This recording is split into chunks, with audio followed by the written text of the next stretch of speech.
everybody, welcome to The Stack. I'm Alex. I'm Justin. I am Pete. And we've got a bunch of Newsarama reviews for you guys today. Yes. Surprise. The Order number 10, Batman 675, and Ultimate X-Men number 93. Man. So let's get right into it with the Order number 10, sadly the last issue of the Oh, series. you guys gotta be really sad, huh? Yes, we are. I wish I could order more of this comic. Oh, boy. Now I'm Order glad up. it's over. Order I thought down. this issue was sad. Yeah. Oh. I mean, I wanted it to be really, really good, but it almost felt like Matt Fraction's heart was out of it a little bit. I mean, it's Is it anytime a disappointing? book is canceled and they have to prematurely end it, there are a bunch of leftover plot lines you don't get to. And he had to both end the book but leave an initiative team there. So Yeah, it led and him to also leave it open for Invincible Iron Man because the plot line is going directly into that. So it really felt a lot more like a teaser for Invincible Iron Man than the end to the title itself, which is sad because the first 9 issues were incredible. I don't know if I would go that far. I feel like you guys wanted a really solid 10th issue to be like, see, why are you canceling it? This is great. Yes. But instead, it was just like an issue like, oh, this isn't good. Oh, they should be canceling it. See, oh, like- well, yeah, okay. He was right. Pete was right. Yeah, wow. Pete Those telling little, us. those No, little Pete boxes was wrong. Did you refer? Hey, Yeah. There's some really great emotional moments in here. There's some very there is good that. stuff. There's some nice reveals, and the wrap up to the team is a little too quick, honestly. Definitely, yeah. But I think they'll probably be supporting characters in Invincible Iron Man, so that's going on. You don't I think so? feel like we're never going to see these characters again, which breaks my heart because they were so well done, and the way they did the story, which Pete hated so much because there were so many words, was great because you got to know the characters instead of a series where it's like angry, talk, punch. That's all you need to know. That's I mean, not Angry Pete comics. That's not all I like, okay, Pete, to be fair. Pete was wrong. No. Good day. Great. Clearly, you know where the three of us stand on that. So I just we feel all that agree like to pick it up. was. Let's move it on. To talk wasn't about worth it, guys. Batman. It wasn't worth Batman it. What are you gonna spend your money on? 75. There was a lot of punching in this issue. What'd you think, Pete? Well, we got to see a little bit of Batman, but all of a sudden he didn't have the costume on. So all of a sudden now, instead of Batman being cool, he's just a psycho mean guy. This is a precursor to the Batman R.I.P. storyline, which starts next issue and is the big thing that Grant Morrison is doing with the title. Yes. Everything is leading up to this. Here's my one reservation about this, because otherwise I really like the issue, is Morrison has been dealing with Batman slowly becoming completely unhinged, which is probably going to be dealt with a lot in Batman R.I.P. My problem is that this is like the 17th appearance I've read of Batman since the last issue of Grant Morrison's Batman has come out. Because of that, I've gotten no sense that Batman is getting completely unhinged because he's pretty much fine in every other title.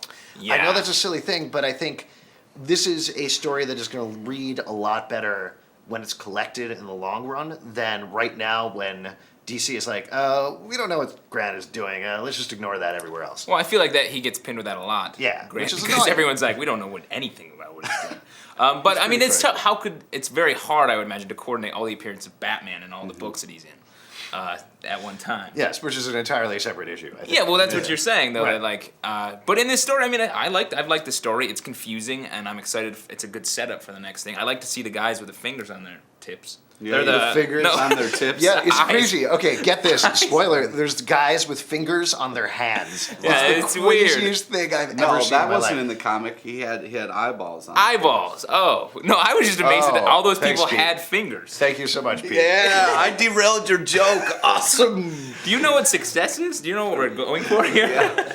Would you say pick up this issue? Yeah. Unnecessarily just for so. this part. Just for this part right there. I'm in it. No. Yeah, that was a little bit of a spoiler. You'll see what Pete's talking about. Pete likes to spoil stuff because he's a jerk. Oh. Pete was wrong. Truth hurts. I don't like the fact that you ruined my joke. All right, let's move on and talk about Ultimate X-Men 93. This is the last issue. There's a lot of last issues in the show. Yeah. The Kirkman is on the title. How do you think his run measured up? Ooh. It was interesting. Again, my thing with the Ultimate Universe, here's your chance to tell interesting stories in a new way. And he's been telling kind of Apocalypse and the Phoenix Saga here a little bit, and it's so similar to the regular Marvel Universe. Yeah. Like, why not do it in a different way? You have the chance. Well, he did make Phoenix completely naked, so that's different. Well, Well, I saw that in our calendar one time. yeah. Ah. one time. It was March in Alex's house for 6 months. He loves Anyway. Anyway, yeah, I wanted more. I agree with you. I think this is a really solid issue. It brings Kirkman's run to a nice close. But at the same time, there's a very purposeful leaving it open for the next writer. Yeah. And I know that whenever I see an ongoing title and there's a creator that's had a long run, writing their last issue and they do something, they almost end it on a cliffhanger in a certain way. Yeah. I'm sort of like, oh, what a dick. But at the same time, it's kind of cool because it leaves the next writer at a place where, okay, I'm in the middle of a story and I get to pick it up. Kind of like what Bendis did when Brubaker took over for Daredevil. Bendis finished off most of his plot threads, but still left these kind of gigantic things for Brubaker to deal with. Well, you have is to way leave more something, interesting. otherwise the characters are exactly the same. That's another criticism I have, which will spoil a little bit, so listen up if you want to. They end the story by like saying, oh, everything's okay. None of this bad stuff you've seen in the last few issues ever happened, which I'm like, what? Why? What? Why? Yeah, why not? Have some backbone. I also feel that like with an Ultimate issue, like lately they've been a little disappointing, except for Ultimate Human. But I feel like if anything, the art in these things are phenomenal. I think everyone is over muscled in this. There's this panel, like the second to last page or something, with Scott. He's supposedly relaxing, but his neck is like. You look like that when you relax. What? Yeah, you're way overly muscled. I know. I know I am. Would you say pick up this issue? No. All right. A resounding no. I'd give it a qualified maybe. How about that? Because Is that better? Is that better? You like I to don't stick out in the crowd. Did you get your maybe qualified? Qualified. I qualified my baby. All right. After the break, Your we're baby? going to have. I You qualified my baby. I didn't say that. After the break, we're going to have a speed round out of viewer mail, so stay tuned. Yeah. I know, it's Oh, God. Oh, sorry, man. Arm stick. Beat it.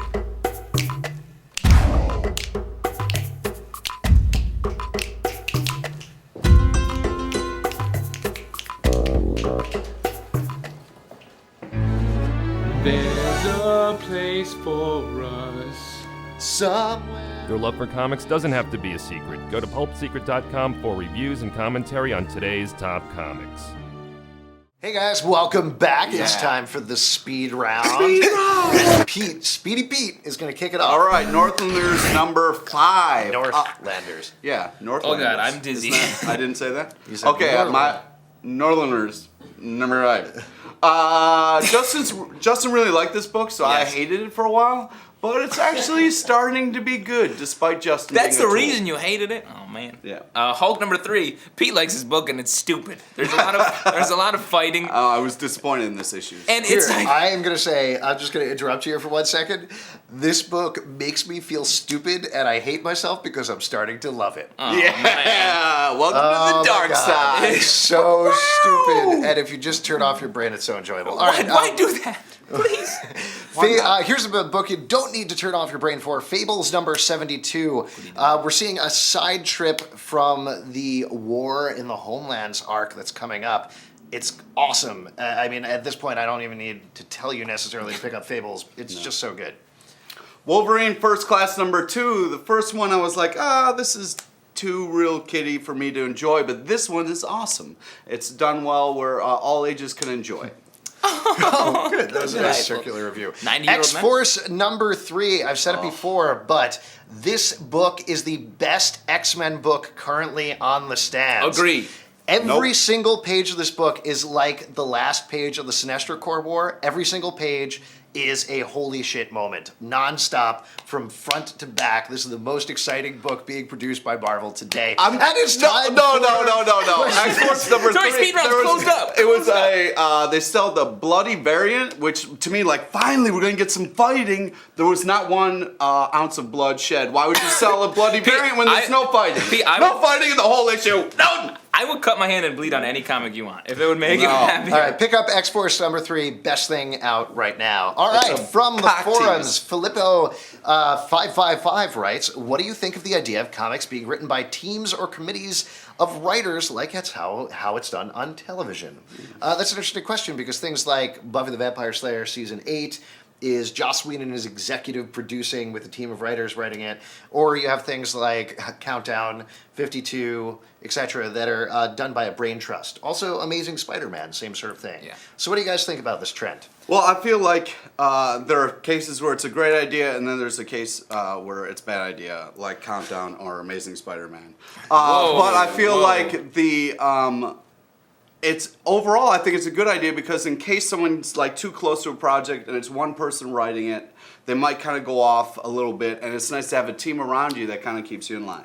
I am going to disagree with the way you made that point. Okay. Specifically because what you're calling out are things you don't like. You're not saying you like, you're actually saying that you like the process of how it's put together. You just don't like the end product. What do you like about it, though? All right. I would say that when the danger, like on Countdown, is when it seems all scattered and you don't have a couple storylines that you're actually following. But something like Amazing Spider-Man, where the group has several focuses that they're all working toward, I think it's great because then you have more ideas and people like correcting the work.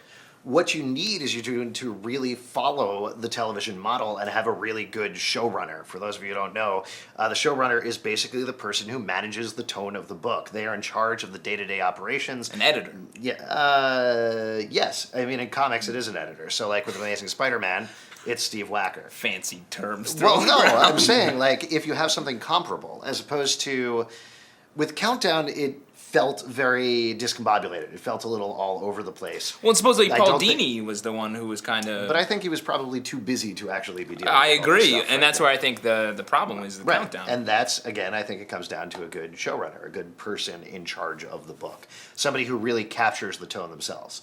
And again, I think somebody like Steve Wacker on Amazing Spider-Man, or obviously Joss Whedon for Buffy the Vampire Slayer are good. The other thing that I think is really cool is something like Amazing Spider-Man. Because you have this team, you can release a book every single week. Yeah. Under more people. one title, which is so much smarter than like, hey, we have 4 totally unrelated Batman titles coming out. Or- Nothing to each other. Yeah. They do 3 a month. It's not every week, the Spider-Man.